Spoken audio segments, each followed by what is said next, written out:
Hello दोस्तों, दारू पे चर्चा यूट्यूब चैनल में आपका बहुत बहुत बहुत स्वागत है। और आज हम एक अनोखा अनोखा मतलब नॉर्थ अमेरिकन मार्केट के लिए बना हुआ ग्लेनफिडिक को खोलने वाले हैं, रिव्यू करने वाले हैं, इनिशियल रिव्यू करने वाले हैं। ये ब्यूटीफुल सा ब्लू बॉटल में आता है। ब्लू बॉटल तो नहीं, मतलब ब्लू क्या बोलते हैं इसको, जो भी बोलते हैं इसको, ठीक है। कवर के साथ आता है। यह है ग्लेनफिडिक 14 और इसको बोला जाता है बर्बन बैरल रिजर्व 14। सो ये है American influence into a regular single malt Scotch whisky. ये सिंगल मॉल्ट स्कॉच विस्की है Glenfiddich single malt Scotch whisky, जो सेम 12 साल होता है ना, वही सेम को 14 साल तक वो आगे लेते हैं। लेकिन उसके बाद क्या करते हैं, चलिए देख लेते हैं। Glenfiddich single malt Scotch whisky, after 14 years in ex-bourbon casks, a rich, indulgent sweetness, then a vivid and vibrant punch of vanilla from its new oak barrel finish. फिर मास्टर मॉल्ट ब्रायन किन्समैन का नाम और signature है, and then location of Glenfiddich distillery, and then from the valley of the deer. Glenfiddich का मतलब है valley of the deer, Glen का मतलब है वैली, फिडिक का मतलब है deer. Okay, so that we almost know by now. And 750 ml है बॉटल है, ये है 43% ABV में बॉटल किया गया है। तो Glenfiddich 12 is bare minimum 40% ABV में बॉटल किया गया है। वो मुझे इतना मज़ा नहीं आता Glenfiddich 12, to be honest. And of course मैं इसका रिव्यू डाल चुका हूँ, you can go and watch it. But Glenfiddich 14 I am very much looking into और लुकिंग फॉरवर्ड टू, क्योंकि आपको समझ में आया ना, 14 साल वो एक्स बर्बन कास्ट, जैसे सब स्कॉच या मोस्टली हर स्कॉच एक्स बर्बन कास्ट में मैच्योर होता है, वैसा वो 14 साल के लिए मैच्योरेशन हुआ है। एक्स बर्बन मतलब जो वुडन कास्ट में बर्बन बनता है अमेरिका में, बर्बन हमेशा नए कास्ट में बनता है। तो वो एक बार अगर कास्ट बन गया तो दूसरी बार वो बर्बन बनाने के लिए नहीं बना यूज कर सकते, तो वो स्कॉटलैंड भेज देते हैं या इंडिया भेज देते हैं, ठीक है। तो स्कॉटलैंड में वो एक्स बर्बन कास्ट होता है, एक बार यूज हो चुका है, फिर वो सिंगल मॉल्ट बनाने में यूज होता है वो, और सेम बैरल को बार बार यूज करते हैं, first fill, second fill and what not. लेकिन यहाँ पे 14 साल मैच्योरेशन के बाद कुछ टाइम के लिए, फिनिशिंग के लिए, maybe few months, I don't think वो ईयर्स के लिए मैच्योर किए हैं in a new oak barrel. Again जैसे जैसे बर्बन के लिए न्यू चार्ड ओक बैरल होता है ना, वैसा new oak barrel. They have not mention charred oak, लेकिन न्यू ओक बैरल में फिर से फिनिश किए हैं कुछ ही महीने के लिए, आई बिलीव, मे बी 2, 4, 6 लिखे नहीं। तो फिनिशिंग के लिए वो थोड़ा क्या कर रहे हैं, मतलब बेसिकली वो सिंगल मॉल्ट में थोड़ा बर्बन का कास्ट इन्फ्लुएंस ज़्यादा डाल रहे हैं। तो it's kind of a marriage between single malt Scotch and little bit of bourbon cask का मैरिज, ठीक है, न्यू बर्बन कास्ट का मैरिज। तो दिस इज इंटरेस्टिंग, उसीलिए वो नॉर्थ अमेरिका के मार्केट के लिए लाए हैं, क्योंकि यहाँ पे अमेरिका और कनाडा में बर्बन बहुत पॉपुलर है। स्पेशली अमेरिका में बर्बन मतलब नंबर 1 है। बहुत लोग यहाँ पे स्कॉच इतना प्रेफर भी नहीं करते, ठीक है। चलिए देखते हैं पीछे क्या लिखा है। Again similar kind of story. Our bourbon barrel reserve 14 years old is our first whiskey matured in 2 types of American oak barrel. The ex-bourbon casks are the bedrock, giving an indulgent richness and sweetness after 14 years.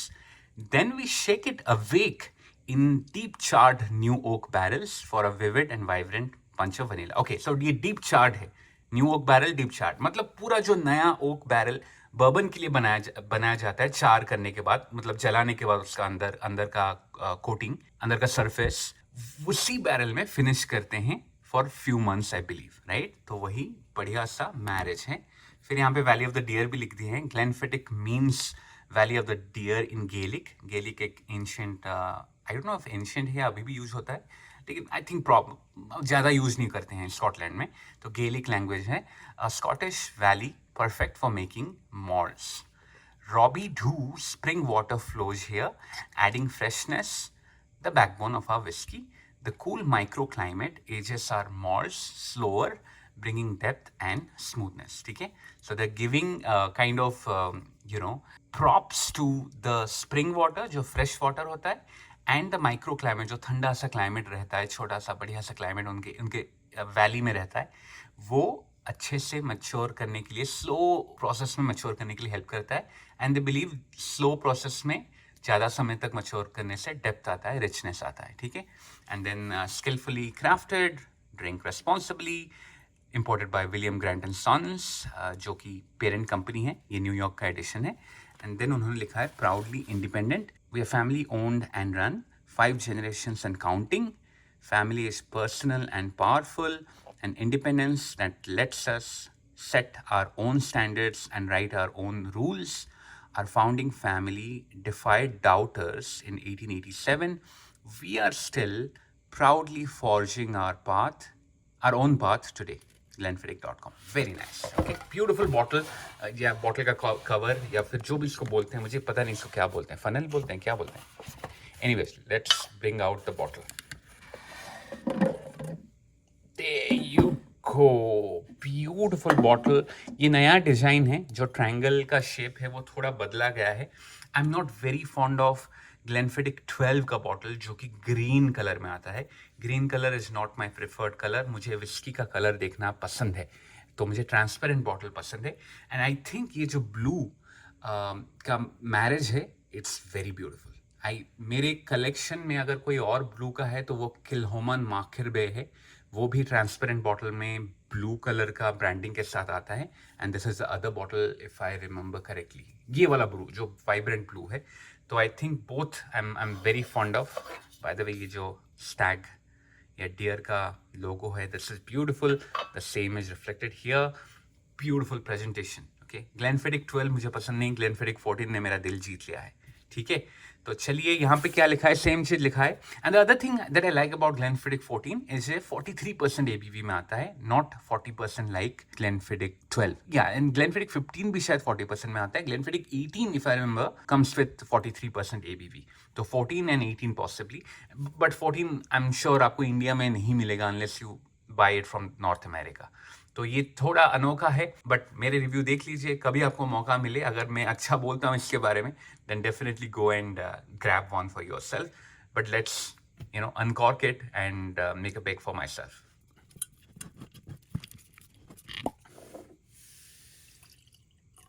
There you go, my peg is ready. मैं पहले नोजिंग कर लेता हूँ, फिर थोड़ा सा मैं इसको बिठा देता हूँ, क्योंकि नया फ्रेश क्रैक है. थोड़ा सा मैं बिठा दूंगा, फिर हम टेस्टिंग करेंगे, लेकिन पहले नोजिंग के लिए चलते हैं. कलर आर्टिफिशियल है, ग्लेनफिडिक का मोस्टली आर्टिफिशियल होता है. अनलाइक बर्बन, स्कॉच इंडस्ट्री का रूल नहीं है कि you have to maintain natural colour, which I do not like. But खैर, आर्टिफिशियल ही है. 43% है, तो मोस्ट लाइकली चिल फिल्टर्ड भी है. So not very good on those fronts, not very good, but still 14 years and 43% is decent, I must say. Let's go. Bourbon notes आ रहे हैं ना. बर्बन में कॉर्न बेस्ड डिस्टिलेट होता है, तो corn का एक इफेक्ट आता है, वो नहीं है यहाँ पे. लेकिन जो ओक बैरल का है ना, चार्ड ओक बैरल का जो फ्लेवर है, वो डेफिनेटली आ रहा है. Sweetness, oak, caramel, little bit of honey, red apple, maybe a little bit of prunes. मिठास से भरा हुआ फ्रूट्स आ रहे हैं. मॉल्ट का एसेंस मुझे ज़्यादा नहीं आ रहा है. जो बर्बन कास्क का इफेक्ट है ना, वो सबसे ज़्यादा उभर के आ रहा है. अल्कोहल का थोड़ा सा स्मेल आ रहा है, एथेनॉल का, बहुत थोड़ा. I think that's about it. जैसे मैंने बोला, थोड़ा समय मैं रुक जाता हूं, and then I will come back and taste it. Okay guys, for about 5 minutes में इसको बैठाया, ठीक है. बाय द वे, मैं ये एक बार मैं पहले पी चुका हूँ अपने दोस्त के घर में, तो I am not very new to this, but मैं बहुत कम पिया था, बहुत ही कम, तो मुझे ज़्यादा याद नहीं है. तो आज काइंड ऑफ फ्रेश होगा फिर से. लेकिन तब मुझे अच्छा लगा था. मैं इतना कम पिया था, बहुत कम, बिकॉज आई वाज ड्राइविंग, तो मैं पिया नहीं था ज़्यादा. लेकिन आज चलो बढ़िया से पियेंगे. अबाउट 5-6 मिनट्स हो गया है, तो चलेगा I think. Let's go and have my first sip. Cheers amigos. Very unique. या ऐसा लग रहा है पहली बार इसको पी रहा हूँ. मे बी बिकॉज ये अभी फ्रेश क्रैक हुआ है, थोड़ा अजीबोगरीब लग रहा है मुझे, क्योंकि कॉर्न का जो डिस्टिलेट है ना, वो मैं बर्बन बहुत पीता हूँ. हाँ, बर्बन मुझे अमेरिका में बहुत इजीली मिलता है, तो मैं बहुत पीता हूँ, बहुत डिफरेंट टाइप्स ऑफ बर्बन पीता हूँ। तो मुझे बर्बन का एक आदत है, उसका जो बेस फाउंडेशन होता है कॉर्न बेस्ड डिस्टिलेट, उसका आदत है। ये थोड़ा गेम चेंज हो गया ना, फ्यूजन हो गया है, तो डेफिनेटली मुझे काफ़ी अलग लग रहा है। मैं कुछ ज़्यादा बोल नहीं पाऊंगा, चलिए और एक पेग लेता हूँ और एक सिप लेता हूँ। आई मेंट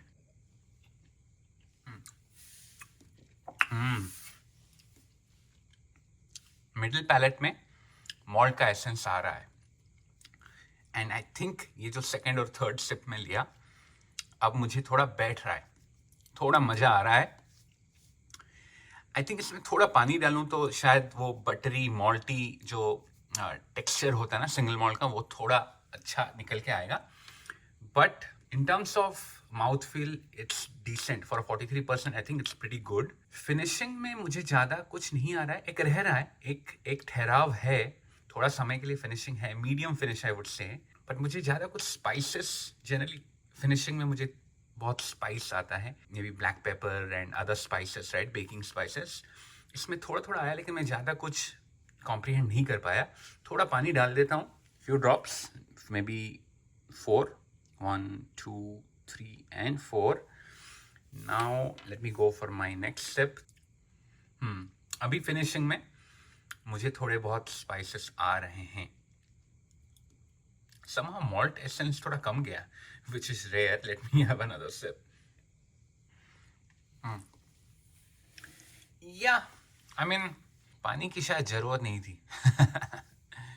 मतलब it did not mellow down the whiskey, लेकिन somehow I lost the malt essence to a great extent.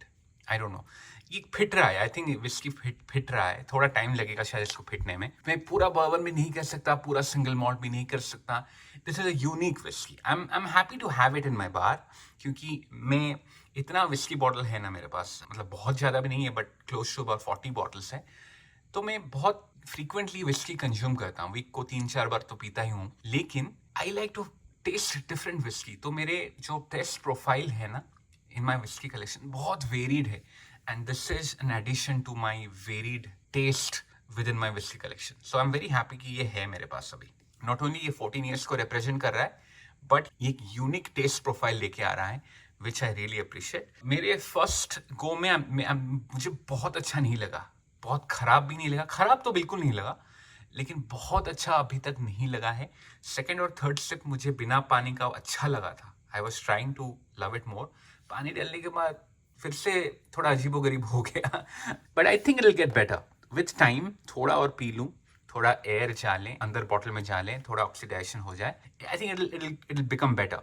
I think and अभी के लिए it's good. Now the malt texture is back. Interesting, हर सिप में मुझे वेरिएशन मिल रहा है। ऐसा कभी नहीं हुआ है मेरे साथ, शायद कोई भी, एटलीस्ट जब विस्की रिव्यू करता हूँ तब नहीं हुआ है। अभी मॉल्ट एसेंस फिर से आ गया, and I really like this taste of it. जब मॉल्ट के साथ बर्बन चार्ड ओक का, बर्बन तो नहीं बोलूँगा, लेकिन न्यू चार्ड ओक बैरल का फ्लेवर्स आ रहे हैं ना, मिल रहे हैं, वो बेस्ट टेस्ट है। आई डोंट नो व्हाई हर सिप में मुझे नहीं मिल रहा है, लेकिन आई थिंक वो मिलेगा, थोड़ा समय फिटने के बाद ये मिलेगा। बट या this is what I like. अगर ये मेंटेन रहा ना, मुझे हर सिप में वो malty essence plus new charred oak का कैरेमल और ओकी एसेंस मिले, तो फिर बेहतरीन वनीला कैरेमल, ये सब एसेंस मिले तो बढ़िया रहेगा। All in all I am happy. So kudos to the whisky makers जो बहुत सारे एक्सपेरिमेंटेशन करते हैं, और मेरे जैसे विस्की जो पैशनेटली फॉलो करते हैं, उनको एंटरटेन रखते हैं, ठीक है। So thank you very much the master distiller, इनका नाम क्या था, Brian Kinsman, kudos to you and the team of Glenfiddich 14 gets a thumbs up from me. अगर आप नॉर्थ अमेरिका में रहते हो then go for it. अगर आप इंडिया में रहते हो या और कहीं पोर्शन में रहते हो, if you get access to this, you should try. बार भी मिलता है तो ट्राई कर लो। अगर आप मेरे इससे बहुत सारे बॉटल कलेक्ट करते हो then definitely buy it. Now ये मुझे कितना पड़ा था पैसा, I don't remember, I think it's about $60 मुझे पड़ा था, या फिर 55 से $60 में, may be in that range. 60 होगा तो कितना होगा, 4,800, मतलब इंडियन रुपी में कन्वर्ट करो तो 4,500 से 4,800 के बीच पड़ा था। Not very cheap, but I think for a 14 years old scotch in American market, it's a good price. Okay, so I'm happy with the price, I'm happy with the taste, I'm happy with the presentation, and I'm especially happy with the uniqueness that it brings to my collection. So thank you again for watching this video. आशा करता हूँ कि आपको video पसंद आया. अगर पसंद आया तो एक लाइक दबा देना, अपने दोस्तों के साथ शेयर कर लेना, और प्लीज प्लीज प्लीज चैनल को सब्सक्राइब कर देना. अलविदा लेता हूँ. I will see you the next time. Ta-ta, good bye.